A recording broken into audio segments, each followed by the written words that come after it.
Hi friends, welcome to Praveen sir classes. మొదటిసారి మన YouTube ఛానల్ని చూస్తున్న ప్రతి ఒక్క అభ్యర్థి ఇప్పుడే మన ఛానల్ని సబ్స్క్రైబ్ చేయండి.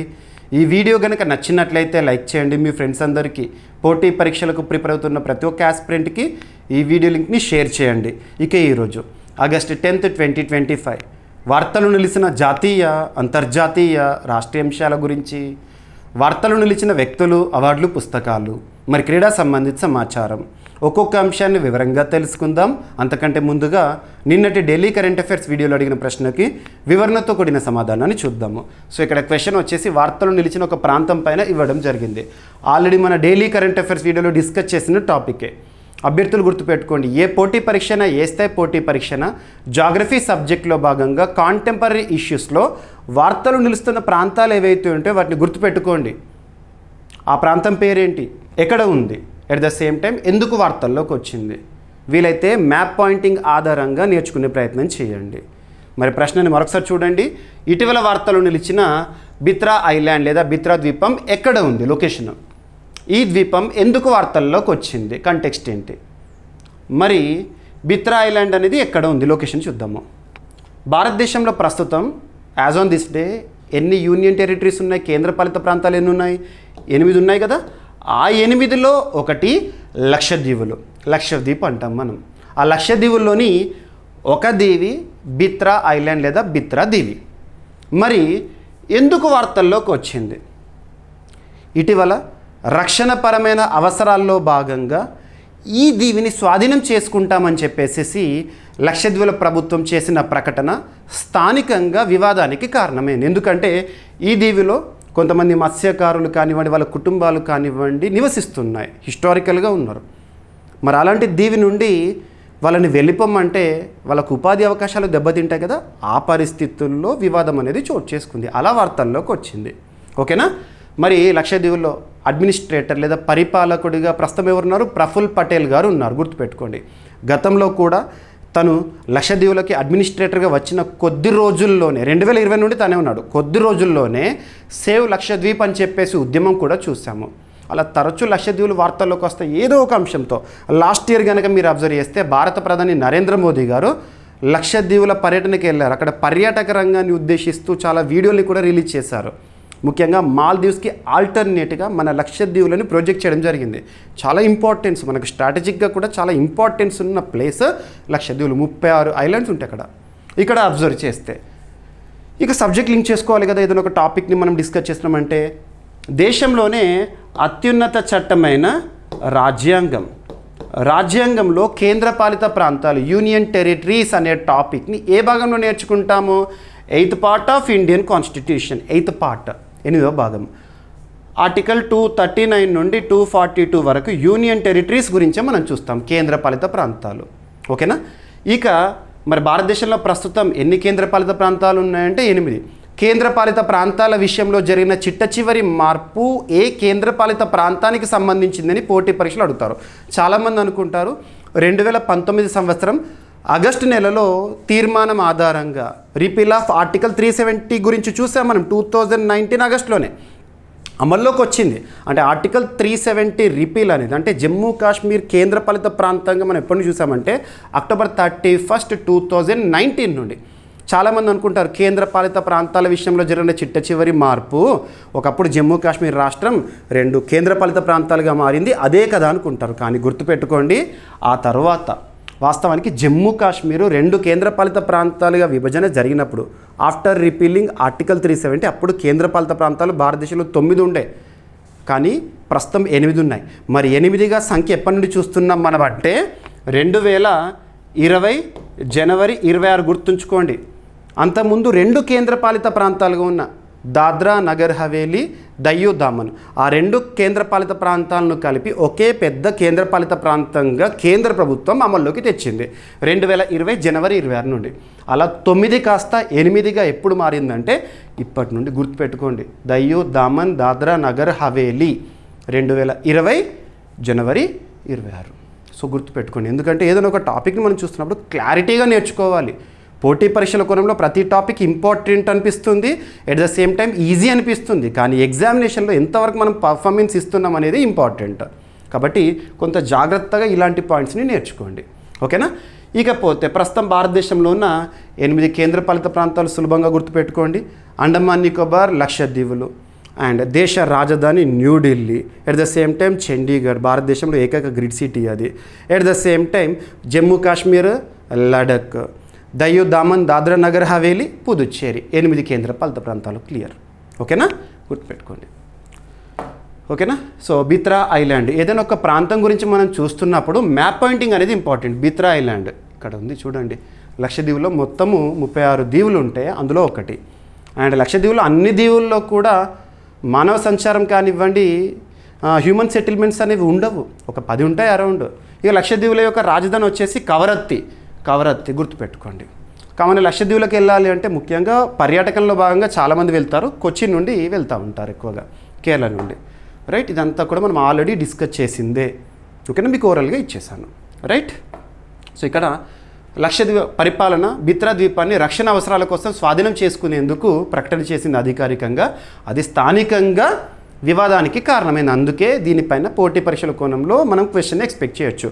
పోటీ పరీక్షల్లో ప్రశ్నలు ఎలా వస్తాయి ఒక టాపిక్ నుండి అంటే, ఏదైనా కాంటెంపరీగా ఒక బర్నింగ్గా వార్తల్లోకి వచ్చిందంటే అది ట్రిగ్గర్ చేస్తుంది కదా, అక్కడ కాన్సెప్ట్ అనేది చూడాల్సి ఉంటుంది. స్టాటిక్ డేటా, కరెంట్ డేటా రెండు కలిపి నేర్చుకున్నాం అనుకోండి, మనం మ్యాక్సిమం స్కోర్ చేసే అవకాశాలు ఉంటాయి. రైట్. సో లక్షద్వీపులకు సంబంధించి 36 జనావాసం ఉండే మాత్రం 10 రాజధాని.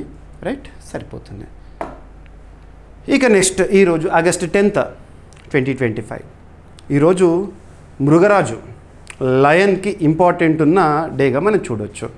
కొన్ని ఇంపార్టెంట్ డేస్ చూడండి, అందులోనూ వన్యప్రాణులకు సంబంధించి కూడా కొన్ని డేస్ని మనం చూస్తూ ఉంటాం. ఉదాహరణకు తీసుకుంటే ప్రతి ఏటా కూడా జూలై 29th గ్లోబల్ టైగర్ డేగా మనం సెలబ్రేట్ చేసుకుంటాం. మీకు July 29th daily current affairs వీడియోలో టైగర్ రిలేటెడ్గా కంప్లీట్ డేటా ఇచ్చేసాం. ఇక ప్రతి సంవత్సరం ఆగస్ట్ 10th రోజున మనం ఏ విధంగా జరుపుకుంటాము, ఏషియాటిక్ లయన్ డే లేదా లయన్ డేగా మనం సెలబ్రేట్ చేసుకుంటాము.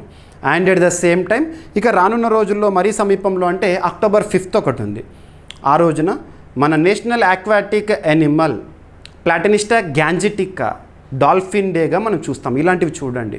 ముఖ్యంగా పోటీ పరీక్షల కోణంలో వైల్డ్ లైఫ్ రిలేటెడ్గా సెన్సస్ పైన, వైల్డ్ లైఫ్ రిజర్వ్స్ పైన, ఎట్ ద సేమ్ టైం ఇటీవల వైల్డ్ లైఫ్ ప్రాజెక్ట్స్ పైన చాలా క్వశ్చన్స్ అడుగుతున్నారు. ఇకపోతే లయన్, ప్యాంథెరా లియో పర్సికా పేరు గుర్తుంచుకోండి. Pantera Leo పర్సికా. కొన్ని మెయిన్గా కొన్నింటి సైంటిఫిక్ నేమ్స్ చూడాలి. ఉదాహరణకి టైగర్ గురించి చూడాలి, ఎందుకంటే నేషనల్ యానిమల్గా మనం చూస్తాము. ప్యాంథెరా టైగ్రిస్ అని. డాల్ఫిన్ ప్లాటినిస్టా గ్యాంజిటికా, అదేంటి డాల్ఫిన్ సంబంధించి, ఎందుకంటే నేషనల్ ఆక్వాటిక్ యానిమల్.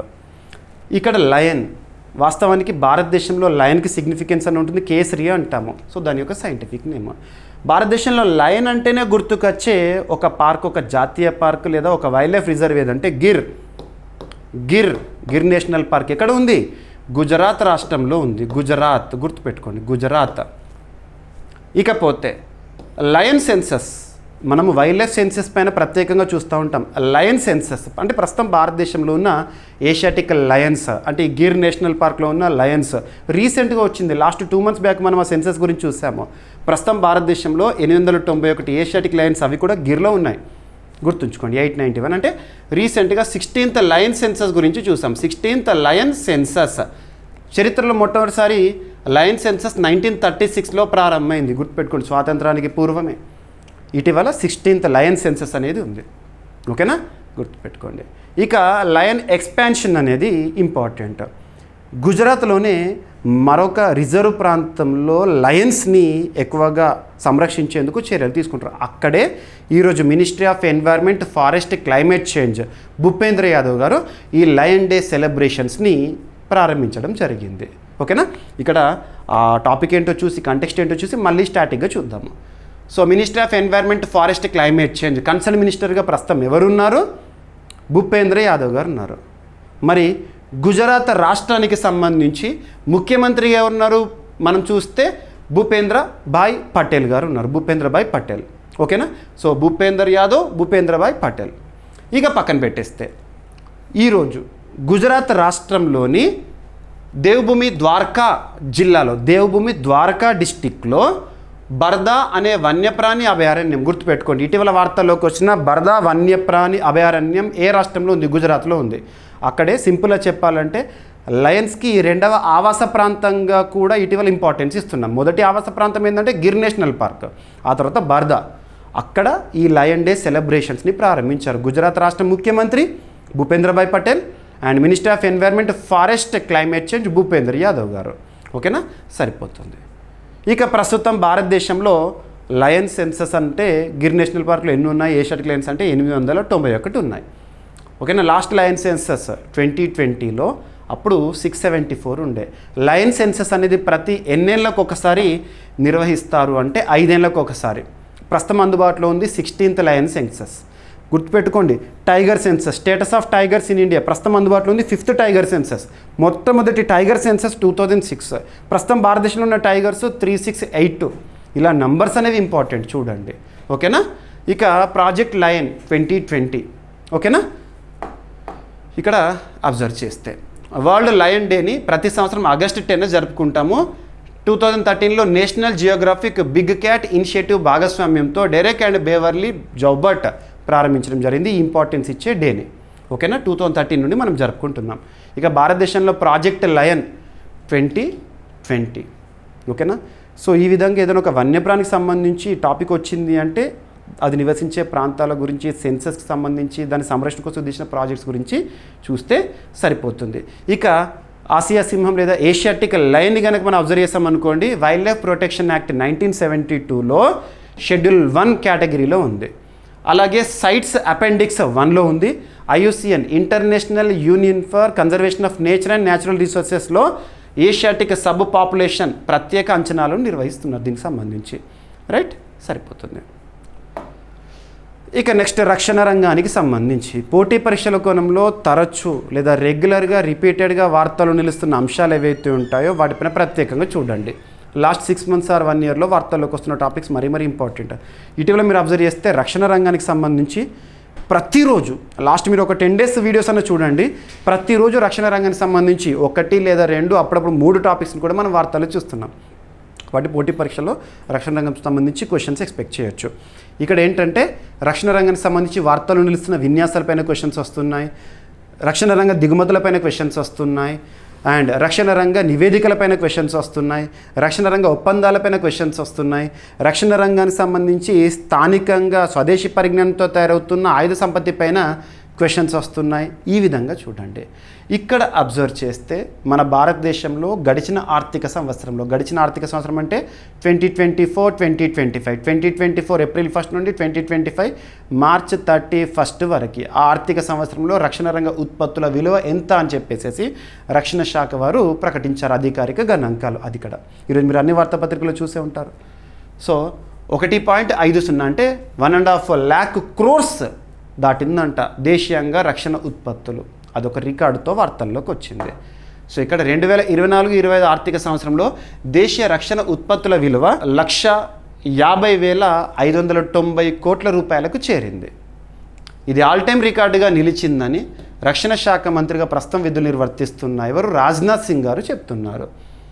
అంతకుముందు 2023-2024 ఫినాన్షియల్ ఇయర్లో అప్పుడు రక్షణ రంగ ఉత్పత్తుల విలువ మన భారతదేశంలో 1,27,000 crore రూపీస్ ఉండేనంట. ప్రస్తుత ఏడాది అంటే 2024-2025 ఫినాన్షియల్ ఇయర్లో 18% వృద్ధి నమోదైంది గతంతో పోలిస్తే. ఇంపార్టెంట్ ఈ గణాంకాలు. ఓకేనా, దేశీయ తయారీపై దృష్టి పెంచడంతో రక్షణ ఉత్పత్తుల్లో స్థిరమైన పెరుగుదల కొనసాగుతోంది. సరిపోతుంది.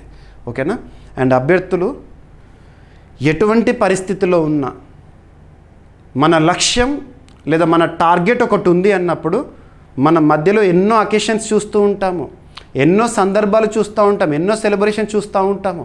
కానీ మన లక్ష్యం మాత్రమే మనకు కనబడాలి. ఆ లక్ష్యం కోసం మనం ప్రయత్నాన్ని ప్రతిరోజు నిరంతరం కొనసాగించాలి. కన్సిస్టెన్సీ అనేది ఇంపార్టెంట్. చాలామంది ఆస్పిరెంట్స్ని అబ్జర్వ్ చేస్తే ఎలా ఉన్నారు, కొంతమంది కామెంట్స్ కూడా ఇస్తున్నారు, సార్ ఇప్పుడు నోటిఫికేషన్ రాలే కదా, కరెంట్ అఫైర్స్ ప్రిపేర్ అవ్వాలా, జనరల్ స్టడీస్ ప్రిపేర్ అవ్వాలా, మరి నోటిఫికేషన్ వచ్చినాకనే ప్రిపేర్ అవ్వచ్చు కదా అని చెప్పేసి చాలామంది అపోహలో ఉన్నారు. కానీ అలా ఉండకండి. ఎగ్జామినేషన్ ఎప్పుడు వచ్చినా ఆ నిమిషానికి మనం సిద్ధంగా ఉండాలి. అందులోనూ మన విజయ అవకాశాలను నిర్ణయించేది కరెంట్ అఫైర్స్. మనం నిరంతరం అప్డేట్ అవుతూనే ఉండాలి. ఇది ఒక నిరంతరంగా లేదా నదీ ప్రవాహంలో కొనసాగాలి. ప్రతిరోజు వీడియో చూడండి. జనరల్ స్టడీస్కి లింక్ చేస్తూ కరెంట్ అఫైర్స్ ఇస్తున్నాను. ప్రతిరోజు చూడండి. ఎంత పండుగ ఉన్నా, ఎంత సెలబ్రేషన్స్ ఉన్నా ఒక 1 అవర్ కేటాయించుకొని చదవండి. ఖచ్చితంగా మీ సక్సెస్ అనేది డెఫినెట్. ఓకేనా? ఎందుకంటే కరెంట్ అఫైర్స్ని మ్యాక్సిమం సైంటిఫిక్ అప్రోచ్తో ఇచ్చే ప్రయత్నం చేస్తున్నాను. ఓకేనా? మనం ఏదైనా సెలబ్రేషన్స్ ఈరోజు కాకపోతే రేపు, ఈ సంవత్సరం కాకపోతే నెక్స్ట్ ఇయర్ సెలబ్రేట్ చేసుకోవచ్చు. మన లక్ష్యాన్ని మనం రీచ్ అయినప్పుడు అంతకు మించిన సెలబ్రేషన్ అనేది వేరే ఉండదు. ఈ వాస్తవాన్ని గ్రహించండి. ఓకేనా? ఇంకా రక్షణ రంగానికి సంబంధించి కనుక మనం ఇప్పటివరకు భారతదేశంలో కొన్ని కీలకమైన ఇనిషియేటివ్స్ కానీ మనం చూస్తే, సృజన్ అనే పోర్టల్ రక్షణ రంగానికి సంబంధించి దిగుమతుల స్థానంలో దేశీయంగా తయారు చేయగల భాగాలు, సబ్సిస్టమ్స్ జాబితా అండ్ వెండర్ల మ్యాపింగ్ గురించి తెలుపుతుంది. రైట్, గుర్తుపెట్టుకోండి. ఇక భారతదేశంలో రక్షణ రంగానికి సంబంధించి పనిచేస్తున్న అత్యున్నత సంస్థ DRDO, defence research development organisation. 1958 ఇయర్లో ఏర్పాటైంది. హెడ్ క్వార్టర్ వచ్చేసి న్యూఢిల్లీ కేంద్రంగా పనిచేస్తుంది. ప్రస్తుతం DRDO చీఫ్గా సమీర్ వి కామత్ గారు విధులు నిర్వర్తిస్తున్నారు. ఓకేనా? ఇక నెక్స్ట్ వార్తలు నిలిచిన ఇంకొక ప్రాంతము. సో ప్రాంతం వచ్చేసి సీ ఆఫ్ గలీలీ లేదా గలీలీ సముద్రాన్ని గుర్తుపెట్టుకోండి. సో ఈ ప్రాంతం ఇక్కడ కనబడుతుంది. ఇది మరి ఎందుకు వార్తల్లోకి వచ్చింది? ఉన్నట్టుండి ఆ సముద్రంలోని నీరు ఎరుపు రంగులోకి మారింది. సముద్రపు నీరు ఎరుపు రంగులోకి వచ్చింది. ఎప్పుడైనా గుర్తుంచుకోండి, నేచర్లో వచ్చే మార్పులు మనం పసిగడుతూ ఉండాలి, అబ్జర్వ్ చేస్తూ ఉండాలి, దేనికి చిహ్నమో చూడాలి. సో ఇక్కడ ఈ సముద్రంలోని నీరంతా ఉన్నట్టుండి బ్లడ్ కలర్లోకి రావడం అనేది స్థానికంగా భయభ్రాంతులకి గురి చేస్తుంది. దీనికి కారణం ఏంటో మనం చూస్తే సరిపోతుంది. అంతేందుకు మన భారతదేశంలో కూడా లాస్ట్ ఒక 3-4 ఇయర్స్ బ్యాక్ మహారాష్ట్రలోని బుల్ద్వానా అనే ప్రాంతంలో ఉన్న లూనార్ లేక్ ఇప్పుడు అది రామ్సార్ సైట్ అనుకోండి. లూనార్ లేక్లోని వాటర్ ఇప్పుడు కూడా గ్రీన్ కలర్లో కనబడుతుంది. ఎందుకంటే చుట్టూ దట్టమైన అడవి ప్రాంతంలో ఉంది కాబట్టి. ఉన్నట్టుండి అందులో వాటర్ అంతా రెడ్ కలర్లోకి మారింది ఒక 3 ఇయర్స్ బ్యాక్ లేక్లో. దానిపైన శాస్త్రవేత్తలు ఆ వాటర్ శాంపుల్ తీసుకొని పరిశోధన చేస్తే తేలింది ఏంటంటే ఆ లూనార్ లేక్లో హాలో ఆర్కియా అనే ఒక బ్యాక్టీరియా చేరింది. అది ఎక్కడైతే ఉంటుందో బ్యాక్టీరియా ఎక్కడ ఉందో అక్కడ వాటర్ అనేది రెడ్ కలర్లోకి వస్తుంది. సో సేమ్ అలాగే. కానీ ఇక్కడ మరి కారణం ఏంటి చూద్దాము. ఓకేనా? లొకేషన్ వచ్చేసి సీ ఆఫ్ గలీలీ. ఓకేనా? సో ఇటీవలి కాలంలో ఇజ్రాయిల్లోని గలీలీ సముద్రం ఉపరితలంపై ఎర్రటి మచ్చలు కనిపించాయి. ఎర్రగా వాటర్ అనేది కనబడింది. దానికి కారణం ఏంటంటే ఒక ఆల్గల్ బ్లూమ్. దేని కారణంగా అంటే బాట్రికోకస్ బ్రౌనీ అనే ఆల్గల్ బ్లూమ్ వల్ల, ఆల్గే వల్ల ఆ వాటర్ అంతా రెడ్ కలర్లోకి మారిందంట. ఇది తీవ్రమైన సూర్యకాంతిలో ఎరుపు వర్ణద్రవ్యం విడుదల చేస్తుంది. ఇది ఎక్కడైతే ఉంటుందో ఈ ఆల్గల్ బ్లూమ్ కనబడుతుందో అక్కడ రెడ్ కలర్లో వాటర్ కనబడుతుంది. నీరేం విషతుల్యం కాదు, పాయిజనస్ కాదు, చచ్చిపోతారని ఏం లేదు. ఈతకు సురక్షితమని కూడా ఇజ్రాయెల్ వాటర్ అథారిటీ మరియు ల్యాబ్ వాళ్ళు చెప్పారు. జస్ట్ ఆల్గే వల్ల అలా జరిగింది తప్పితే అది పెద్ద వాటర్లో దూకితే లేదా పడితే చచ్చిపోతారు, విషతుల్యమని ఏం లేదు, భయపడాల్సిన అవసరం లేదని చెప్పేసి చూస్తున్నారు. మీరు నేషనల్ పేపర్స్, ఇంటర్నేషనల్ న్యూస్ చూసినప్పుడు ఇలాంటివి కవర్ అవుతూ ఉంటాయి. ఓకేనా? ప్రతిరోజు క్లాసెస్ చూస్తే మీకు అన్నీ కవర్ అయిపోతాయి. ఓకేనా? వాతావరణ మార్పు, నీటి ఉష్ణోగ్రత పెరుగుదల వంటి అంశాలు ఇలాంటి ఆల్గే బ్లూమ్లకు దోహదం చేస్తాయి. రైట్, గుర్తుపెట్టుకోండి. వార్తలు నిలిచిన ప్రాంతం ఎక్కడ ఉంది అని అడుగుతారు. సో సీ ఆఫ్ గలీలీ ఎక్కడ ఉంది? ఇజ్రాయెల్కి సంబంధించింది. జోర్డాన్ రిఫ్ట్ వ్యాలీలో ఉంది. ప్రధానంగా జోర్డాన్ నదితో నింపబడుతుంది ఇది. రైట్, సరే. ఇక అర్మేనియా, అజర్బైజాన్ 2 దేశాల మధ్య ఒప్పందం అనేది వార్తల్లో నిలిచింది. శాంతి ఒప్పందము. అర్మేనియా, అజర్బైజాన్ 2 దేశాలకు సంబంధించి మనం చాలా కాలం నుండి అబ్జర్వ్ చేస్తుంది ఏంటంటే ఒక ప్రాంతం విషయంలో వివాదము. ఆ ప్రాంతం కూడా ఏంటంటే నగోర్నో కారాబాగ్ అజర్బైజాన్ పరిధిలోని నగోర్నో కారాబాగ్ విషయంలో హిస్టారికల్గా ఈ 2 దేశాల మధ్య కూడా గొడవ జరుగుతుంది. ఈ అజర్బైజాన్, అర్మేనియా 2 దేశాలు కూడా ఒకప్పుడు సోవియట్ యూనియన్లో భాగము. 1990స్లో సోవియట్ యూనియన్ USSR విచ్ఛిన్నమైన తర్వాత స్వతంత్ర దేశాలుగా రిపబ్లికన్ కంట్రీస్గా అవతరించినాయి. ఆ సమయంలోనే ఈ ప్రాంతం విషయంలో నగోర్నో కారాబాగ్ మాదంటే మాది అని 2 ప్రాంతాల మధ్య గొడవ. ఇటీవల సీజ్-ఫైర్ ఒప్పందాలు, కాల్పులు, యుద్ధ పరిస్థితులు అవన్నీ చూస్తున్నాము. సో డొనాల్డ్ ట్రంప్ మధ్యవర్తిత్వంతో ఇరు దేశాధినేతల మధ్య శాంతి ఒప్పందం అనేది చోటు చేసుకుంది. వాళ్ళ పేర్లు ఏంటో చూద్దాము. ప్రస్తుతం ప్రపంచంలో ఎక్కడ ఏ యుద్ధ పరిస్థితి కనబడ్డా కూడా నేనే ఆ యుద్ధం జరగకుండా చూస్తున్నాను, శాంతి ఒప్పందం చేసింది నేనే ప్రపంచానికి శాంతి దూతను అని చెప్పేసి తిరుగుతున్న ట్రంప్, నోబెల్ కోసం ప్రయత్నాలు, ఇవన్నీ కూడా అబ్జర్వ్ చేయండి మన చుట్టూ జరుగుతున్న విషయాలు. ఓకేనా. ఒప్పందంపై సంతకాలు ఎవరు చేశారంటే అర్మేనియా ప్రధానమంత్రి నికోల్ పాషిన్యాన్, అజర్బైజాన్ అధ్యక్షుడు ఇల్హం అలియేవ్, ఈ ఇద్దరు దేశ అధినేతలు. ఎందుకంటే 2 దేశాల వార్తల్లోకి వచ్చిన శాంతి ఒప్పందంతో. ఇక మధ్యవర్తి ఎవరు? అమెరికా ప్రస్తుత అధ్యక్షుడు డొనాల్డ్ ట్రంప్ సమక్షంలో జరిగింది. మరి ఒప్పందం లక్ష్యం ఏంటంటే దశాబ్దాలుగా ముఖ్యంగా 1990s నుండి కొనసాగుతున్న సరిహద్దు ఘర్షణకు ముగింపు, సీజ్ ఫైర్, 2 దేశాల మధ్య శత్రుత్వం నిలిపి స్నేహబంధాలు పునరుద్ధరించడం అనేది. ఇక ప్రాంతీయ ప్రభావం, రష్యా ఆధిపత్యం తగ్గుతున్న కాక్సస్ ప్రాంతంలో అమెరికా తన ప్రభావాన్ని పెంచుకోవడం కోసం ఏం లేదు, ప్రస్తుతం రష్యాని సహించట్లేదు అమెరికా. రష్యాతో ఎవరు సత్సంబంధాలతో ఉన్నాడో వాళ్ళని సహించట్లేదు. ఇటువంటి పరిస్థితుల్లో ఈ దేశాలను మచ్చిక చేసుకోవడం ద్వారా ఆ ప్రాంతంలో రష్యా ప్రభావాన్ని తగ్గించాలి, మా ప్రభావం పెంచుకోవాలనేది అంతా స్ట్రాటజికల్గా. ఓకేనా, గుర్తుపెట్టుకోండి. కొన్ని ప్రాంతాలు ఇంపార్టెంట్ మనకు, బ్లాక్ సీ కానివ్వండి, ఇటువంటి వాటిపైన చాలా వరకు రాజకీయాలు అనేవి జరుగుతూ ఉంటాయి. ఇక రవాణా మార్గం పేరు వచ్చేసి కొత్త సరుకు రవాణా మార్గానికి ట్రంప్ రూట్ అనే పేరు పెడుతున్నారు. సో సరుకు రవాణా కోసం ఈ 2 దేశాల మధ్య శాంతి ఒప్పందం జరిగినాక సరుకు రవాణా కోసం ట్రంప్ రూట్ అనే పేరు పెడుతున్నారు. ఓకేనా. ఇక సరిపోతుంది. 35 ఏళ్ళుగా వీరు పోరాడుతున్నారు అజర్బైజాన్, అర్మేనియా. ఇకపై శత్రుత్వం కాకుండా స్నేహం ఉంటుందని ట్రంప్ ట్రూత్ సోషల్ మీడియాలో, ట్రంప్ ఎప్పుడు కూడా ఎక్స్, గతంలో ట్విట్టర్ అనే వాళ్ళు ఇప్పుడు ఎక్స్ అంటారు, ఎక్స్లో పెట్టారు. ఏదైనా పెట్టాలన్నా పోస్ట్ పెట్టాలన్నా ట్రూత్లో పెడతాడు తనకు సంబంధించింది. ఓకేనా. అర్మేనియా మరియు అజర్బైజాన్ మధ్య ప్రధానంగా నగోర్నో కారబాగ్ ప్రాంతంపై వివాదం ఉంది. ఈ ఘర్షణ 1980sలో సోవియట్ యూనియన్ కాలం నుండి మొదలై అనేక యుద్ధాలకు దారితీసింది. ఇక కాకసస్ ప్రాంత ప్రాధాన్యం ఏంటంటే యూరప్ మరియు ఆసియా మధ్య స్ట్రాటజిక్ ప్రాంతం. ఇప్పుడు ట్రంప్ రూట్ అక్కడికి వెళ్ళే, రైట్. చమురు, గ్యాస్ పైప్ లైన్లు రవాణా మార్గాల కోసం కీలకం అంట, రైట్. సరిపోతుంది. ఇక అమెరికా పాత్ర, అమెరికా గతంలో కూడా జార్జియా, యుక్రెయిన్ వంటి దేశాలతో రష్యా ప్రభావం తగ్గించడానికి చర్యలు తీసుకుంది. ఇప్పుడు ఈ అర్మేనియా, అజర్బైజాన్ పైన కూడా ప్రభావాన్ని చూపిస్తుంది, రైట్. ఇక నెక్స్ట్ అంతర్జాతీయ అంశాల్లో ఇంకొక టాపిక్ ఏంటంటే కెన్యా. సో కెన్యా దేశాన్ని WHO ప్రకటించింది. ఏ విషయంలో ప్రకటించింది అంటే స్లీపింగ్ సిక్నెస్ ఫ్రీ కంట్రీగా కెన్యాను WHO ప్రకటించింది. ఒక డిసీజ్ అనుకోవచ్చు స్లీపింగ్ సిక్నెస్. దాన్ని అద్భుతంగా నిర్మూలించినందుకు గాను నిర్మూలన చర్యల భాగంగా కెన్యాని ప్రశంసిస్తూ WHO ప్రశంసా పత్రము. ఓకేనా. మరి WHO వరల్డ్ హెల్త్ ఆర్గనైజేషన్, ప్రపంచ ఆరోగ్య సంస్థ అంటాము, 1948 ఏప్రిల్ 7న ఏర్పాటైంది. టెడ్రాస్ అదనం గారు ప్రస్తుతం WHO చీఫ్గా విధులు నిర్వర్తిస్తున్నారు. తను ఇథియోపియా దేశానికి చెందినవారు. ప్రతి ఏటా ఏప్రిల్ 7ని ప్రపంచ ఆరోగ్య దినోత్సవంగా సెలబ్రేట్ చేస్తాం. ఎందుకంటే ఆ రోజునే WHO ఏర్పాటైంది, ఐక్యరాజ్య సమితికి అనుబంధంగా పనిచేస్తుంది. ముఖ్యంగా ప్రపంచవ్యాప్తంగా వ్యాధులకు సంబంధించి, వ్యాధులకు అడ్డుకట్ట వేయడానికి సంబంధించి ఇలాంటి ప్రకటనలు చేస్తూ ఉంటుంది WHO. ఓకేనా. సో WHO ఇటీవల ఏ దేశాన్ని, ఆఫ్రికా ఖండంలోని ఏ దేశాన్ని స్లీపింగ్ సిక్నెస్ ఫ్రీ కంట్రీగా ప్రకటిస్తూ వార్తల్లోకి వచ్చింది, 10th కంట్రీగా అని. సో ప్రపంచ ఆరోగ్య సంస్థ కెన్యాను మానవ ఆఫ్రికన్ ట్రైపానోసోమ్నియాసిస్ ప్రజా సమస్యగా నిర్మూలించిన దేశంగా ధృవీకరించింది. ఇది మైలురాయిని చేరిన 10వ దేశం అంట ప్రపంచంలో. ఓకేనా, గుర్తుపెట్టుకోండి.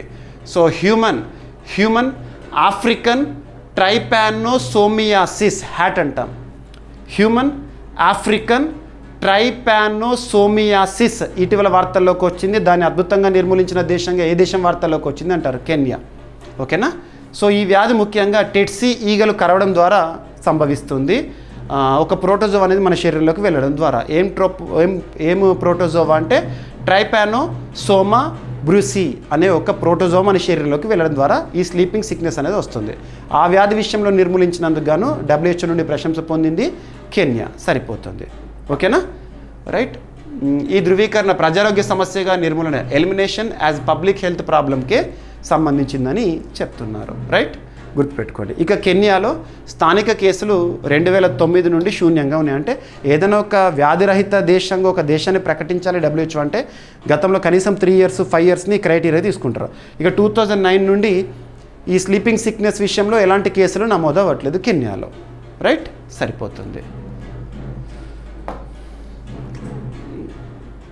ఇక గతంలో కనుక అబ్జర్వ్ చేస్తే స్లీపింగ్ సిక్నెస్ ఫ్రీ కంట్రీగా ఇప్పటికే WHO ఏ దేశాలు ప్రకటించిందంటే టోగోని 2020లో, కోట్ దివార్ని 2020లో, అండ్ బెనిన్ని 2021లో, యుగాండా అని 2020లో, ఈక్వటోరియల్ గినియాని 2022లో, ఘనాని 2023లో, చాద్ని 2024లో చేసింది. ఓకేనా.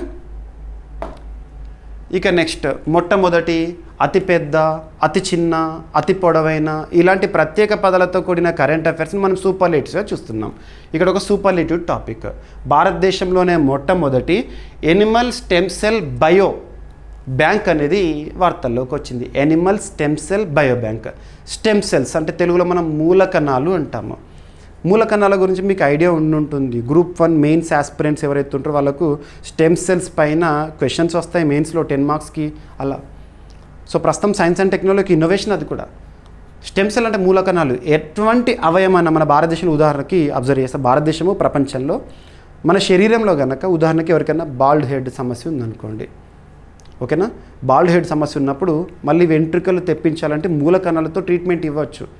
ఏదైనా ఒక అవయవం చెడిపోయింది అనుకోండి, ఆ అవయవాన్ని అభివృద్ధి చేయాలంటే మూలకణాల నుండి డెవలప్ చేయొచ్చు అలా స్టెమ్ సెల్స్. మరి స్టెమ్ సెల్స్ని ఎలా పొందుతామంటే, ఎవరైనా ఒక గర్భం దాల్చిన మహిళ శిశువుకి జన్మనిస్తుంది కదా, ప్రసవ సమయం ఉంటుంది కదా, ఆ ప్రసవ సమయంలో ఆ శిశువు జన్మించే సమయంలో తల్లిని బిడ్డను కలిపే బొడ్డు తాడు అంటాం కదా, దాన్ని కట్ చేసేసి అందులో కార్డ్ బ్లడ్ ఉంటుంది కదా, ఆ కార్డ్ బ్లడ్ని స్టోర్ చేస్తారు. స్టెమ్ సెల్ స్టోరేజ్ అనేది ఈరోజు చాలామంది చేస్తున్నారు.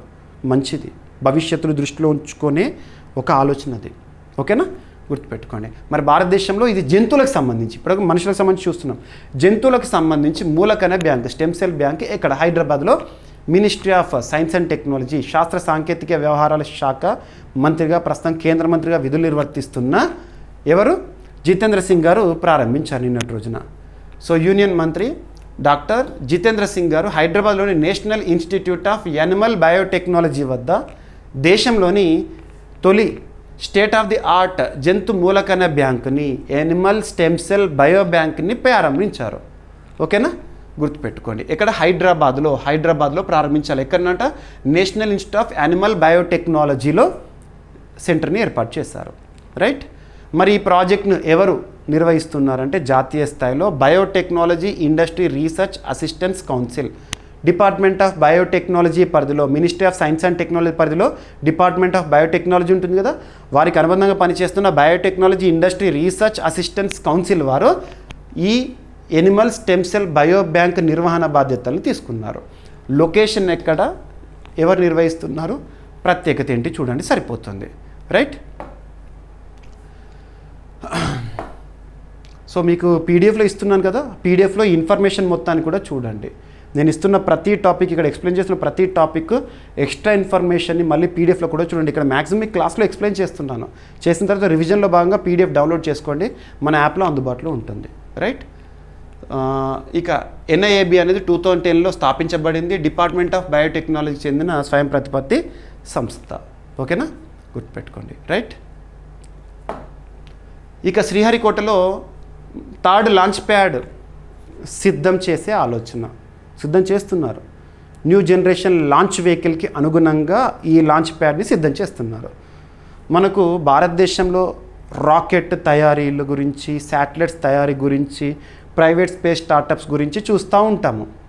కానీ ఎక్కడ రాకెట్ తయారైనా, ఎక్కడ శాటిలైట్ తయారైనా లాంచ్ అవ్వాల్సింది మాత్రం లాంచ్ ప్యాడ్ నుండి. ఆ లాంచ్ ప్యాడ్ మనకు గుర్తొస్తే ఎక్కడ అంటే శ్రీహరికోట మన ఆంధ్రప్రదేశ్ రాష్ట్రంలోని తిరుపతి జిల్లాలో ఉన్న షార్ కేంద్రం లేదా శ్రీహరికోట ఉంటుంది కదా, అక్కడ నుండి రాకెట్ లాంచ్ ప్యాడ్ ఏర్పాటు చేయాలంటే జాగ్రఫికల్గా కూడా చాలా కండిషన్స్ని చూస్తారు.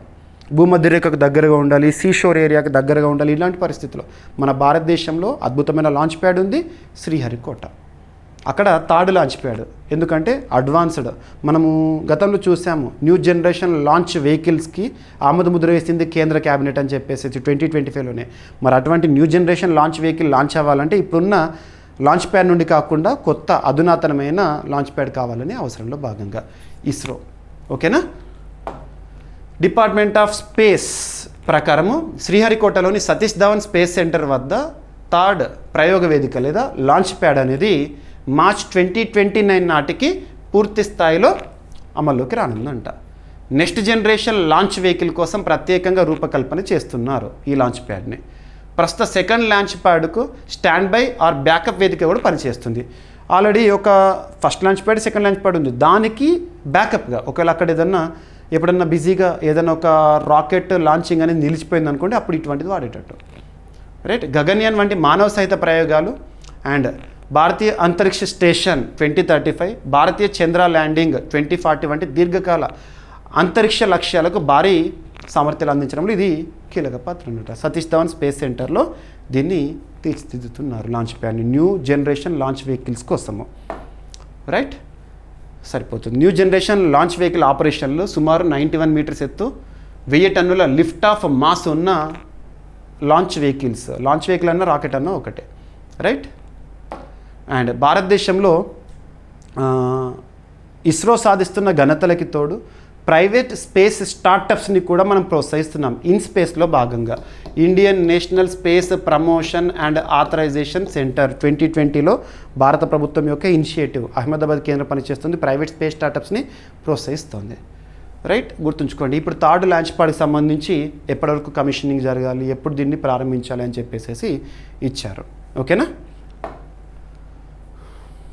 ఇప్పటికే సతీష్ ధవన్ స్పేస్ సెంటర్లో ఉన్న లాంచ్ ప్యాడ్స్. రైట్. ఇక ఆసియాలోనే పొడవైన సరుకు రైలు రుద్రాస్త్ర అనేది వార్తల్లోకి వచ్చింది. ఇక్కడ అబ్జర్వ్ చేస్తే చెప్పాను కదా, మొట్టమొదటి, అతిపెద్ద, అతి చిన్న, అతి పొడవైన ఇలాంటి ప్రత్యేక పదాలతో కూడిన కరెంట్ అఫైర్స్ మనం సూపర్ లెట్స్లో చూస్తున్నాం. భారతదేశంలోనే అత్యంత పొడవైన, ఆసియాలోనే అత్యంత పొడవైన ఒక ట్రైన్ అనేది ఇటీవల రన్ కూడా అయింది, విజయవంతంగా ప్రయాణించింది.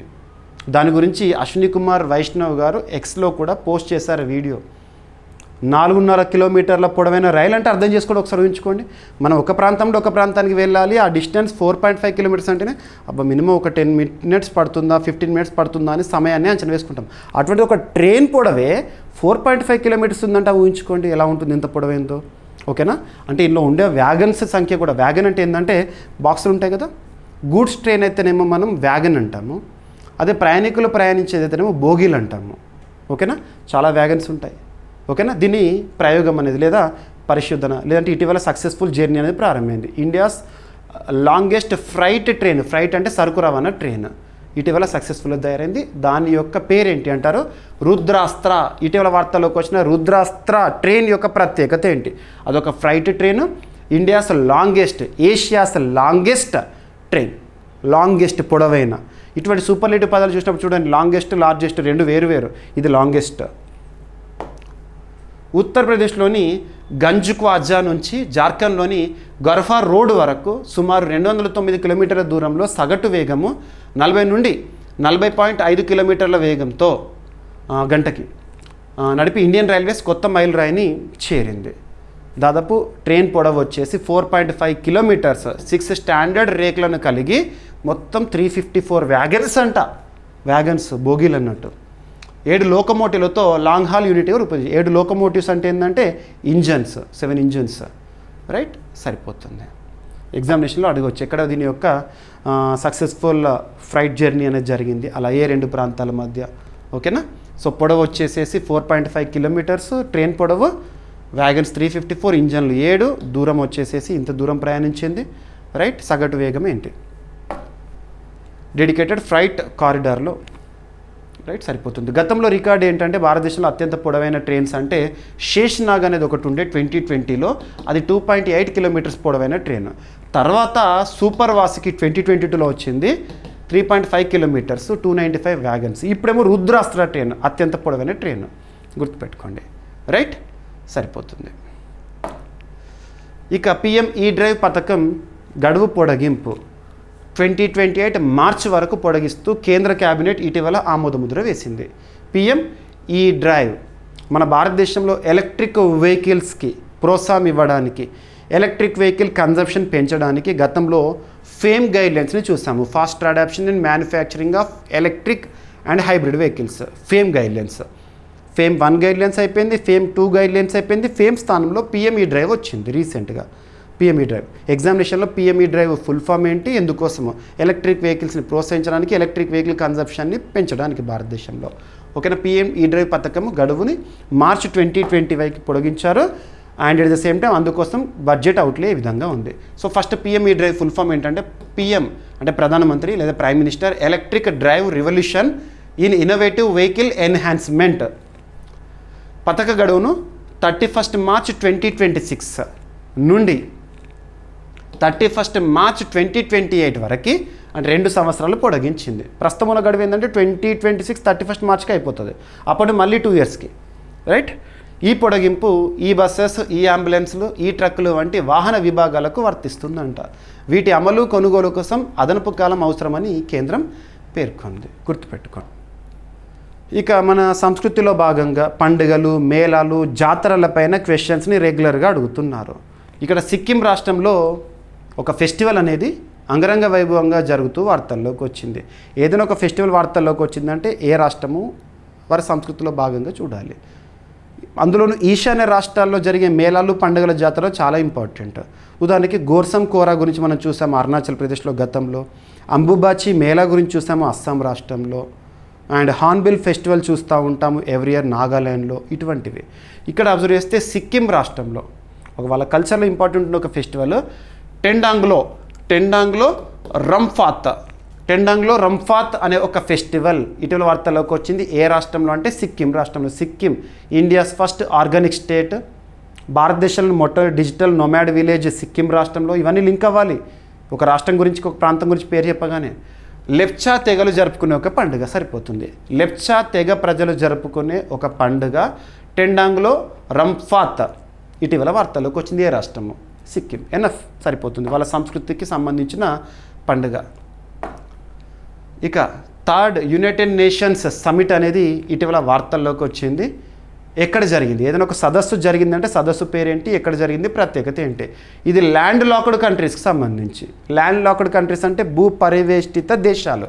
భూపరివేష్టిత దేశాలు అంటే ఆ దేశాలు ఏవైతే ఉంటాయో, ల్యాండ్ లాక్డ్ కంట్రీ అని ఒక కంట్రీని మనం పిలుస్తున్నామంటే ఆ కంట్రీకి సరిహద్దుగా ఒక ల్యాండ్ మాత్రమే ఉంటుంది, అంటే వేరే దేశం యొక్క సరిహద్దు ఉంటుంది. అంతే తప్పితే ఎట్టి పరిస్థితుల్లో కోస్ట్ ఏరియా అనేది ఉండదు అన్నట్టు. ఉదాహరణకు చెప్తాను, మన భారతదేశం అనేది పెనిన్సులా, 3 వైపులా సముద్రం ఉంది. మనం ల్యాండ్ లాక్డ్ కాదు. కానీ భారతదేశంలో కొన్ని రాష్ట్రాలు ఉంటాయి ల్యాండ్ లాక్డ్ స్టేట్స్ అని చెప్పేసి, భూపరివేష్టిత రాష్ట్రం. ఉదాహరణకు ఒక 5 ఉంటాయి: తెలంగాణ, ఛత్తీస్గఢ్, హర్యానా, మధ్యప్రదేశ్, ఈ రాష్ట్రాలు, జార్ఖండ్, ఈ రాష్ట్రాలు ఉన్నాయి కదా. అవి ఎటువైపు చూసినా కూడా ల్యాండ్ బార్డరే ఉంటుంది, సముద్ర సరిహద్దు ఉండదు. అలాంటివి. సో ఇక్కడ దేశాలు. Third United Nations Conference on land locked developing countries, మొత్తం 32 సభ్య దేశాలు ఉన్నాయి. వాటికి సంబంధించిన ఒక సమావేశం అనేది ఇటీవల జరిగింది. ఎక్కడ జరిగింది? సో తుర్క్మెనిస్తాన్లోని అవాజా ప్రాంతంలో రీసెంట్గా జరిగింది. Location is important.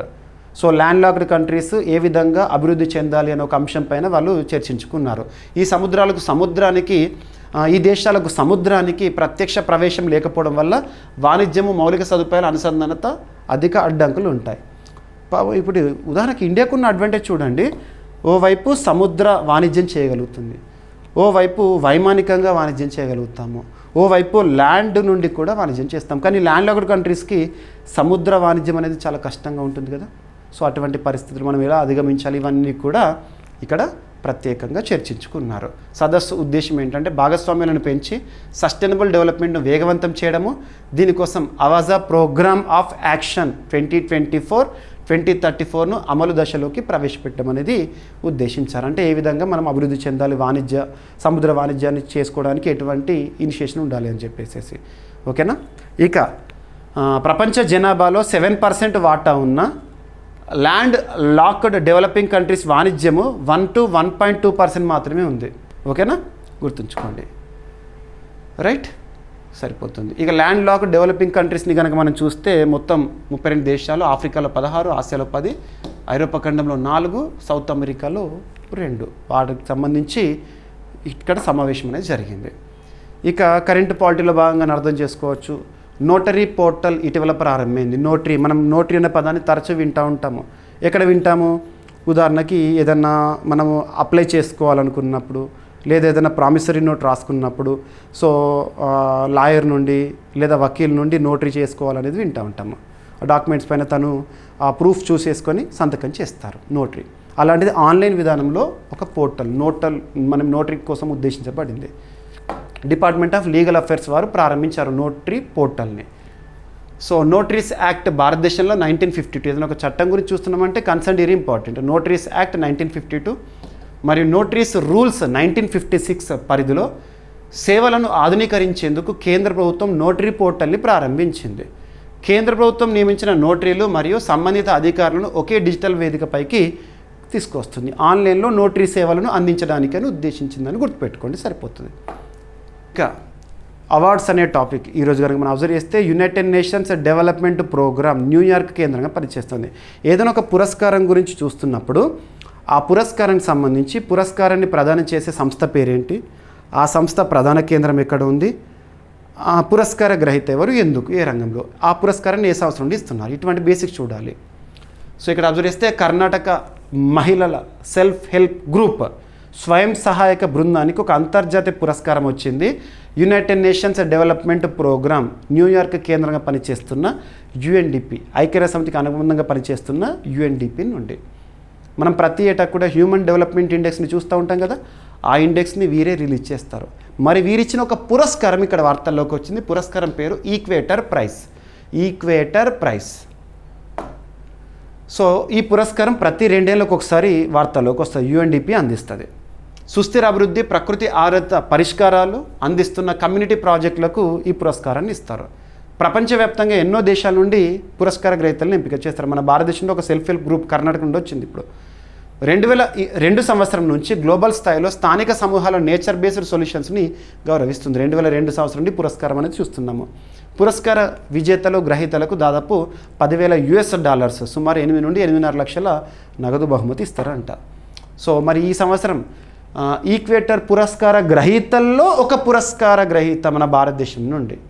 ఓకేనా.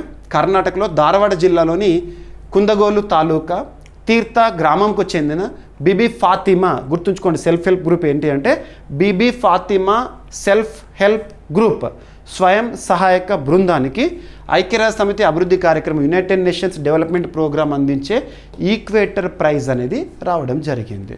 మరి పురస్కారం స్థానిక సమాజాలు స్థానిక పరిజ్ఞానంపై ఆధారంగా జైవ వైవిధ్య సంరక్షణకు ముందుకు తీసుకెళ్తున్నందుకు గాను ఆ సంస్థకి స్వయం సహాయక బృందానికి దక్కింది, గుర్తుంచుకోండి. ఓకేనా, సరిపోతుంది.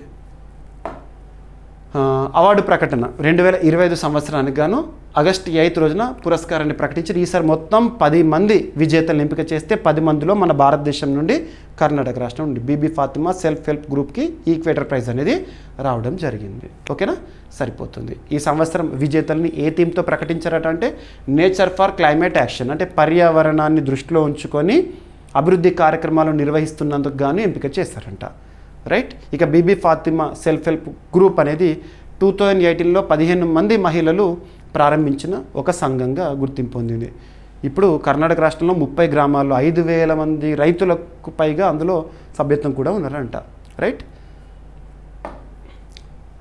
ఇక రాష్ట్రీయ అంశాలను కనుక మనం పరిశీలించామనుకోండి, హైదరాబాద్లో ఐకానిక్ టవర్ ప్రాజెక్ట్ అనేది వార్తల్లోకి వచ్చింది. ముఖ్యంగా మూసీ నది సంరక్షణ చర్యల్లో భాగంగా అనుకోండి. అభ్యర్థులు గుర్తుపెట్టుకోండి, ఏపీకి సంబంధించిన తెలంగాణకు సంబంధించిన 2 రాష్ట్రాలకు ఇంపార్టెన్స్ ఇస్తూ నేను కరెంట్ అఫైర్ చెప్తున్నాను. తెలంగాణకు సంబంధించిన అంశాలు పోటీ పరీక్షల కోణంలో ఇంపార్టెన్స్ అనుకుంటే వాటిని, ఏపీకి సంబంధించి అయితే ఏపీకి సంబంధించి ఒక్కొక్కసారి 2 రాష్ట్రాలకు సమాచారం ఉంటుంది, ఒక్కొక్కసారి ఏదో ఒక రాష్ట్రానికి సంబంధించి ఉండొచ్చు, ఒక్కొక్కసారి 2 రాష్ట్రాలకు సంబంధించి ఏ రాష్ట్రానికి సంబంధించి కూడా న్యూస్ ఉండకపోవచ్చు. కరెంట్ అఫైర్స్ ఉంటే అన్నీ డిస్కస్ చేస్తాను. అండ్ అభ్యర్థులు చాలామంది లెంత్ అవుతుంది 1 అవర్ అవుతుంది 1.5 అవర్ అవుతుంది అంటున్నారు. బట్ నేను ఇక్కడ ప్రతి ఒక్క ఆస్పిరెంట్కి కూడా మ్యాక్సిమం సబ్జెక్ట్ ఇవ్వాలనే ఉద్దేశంలో చెప్తున్నాను. లెంత్ అయినా పర్లేదు చూడండి, జనరల్ స్టడీస్ మీకు కవర్ అవుతుంది. వార్తలు ఇచ్చిన అంశాన్ని జనరల్ స్టడీస్ లింక్ చేస్తూ మ్యాక్సిమం టైం రెడ్యూస్ చేయడానికి ప్రయత్నిస్తాను, కానీ అభ్యర్థులకు మ్యాక్సిమం కంటెంట్ ఇచ్చే ప్రయత్నం చేస్తాను. అది మాత్రం గుర్తుపెట్టుకోండి. ఓకేనా. So Hyderabad iconic tower project అనేది వార్తల్లోకి వచ్చింది. సో గాంధీ సరోవర్ బాపుఘాట్ సమీపంలో నిర్మాణము, శంషాబాద్ ఎయిర్పోర్ట్ నుంచి ఔటర్ రింగ్ రోడ్ వెళ్లే మార్గం వద్ద గేట్వే ఆఫ్ హైదరాబాద్ ప్రాజెక్టులో భాగంగా దీన్ని నిర్మిస్తుంది ప్రభుత్వం. ప్రాజెక్ట్ లక్ష్యం ఏంటంటే హైదరాబాద్ను ప్రపంచ స్థాయి ఆధునిక ఆర్థిక కేంద్రంగా తీర్చిదిద్దడం కోసం ఉద్దేశించబడింది.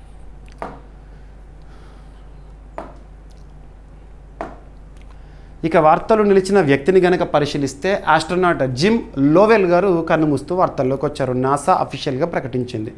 2 సార్లు చంద్రయాన ప్రయాణం చేశారు, కానీ చంద్రుని పైన మాత్రం అడుగు పెట్టలేదు.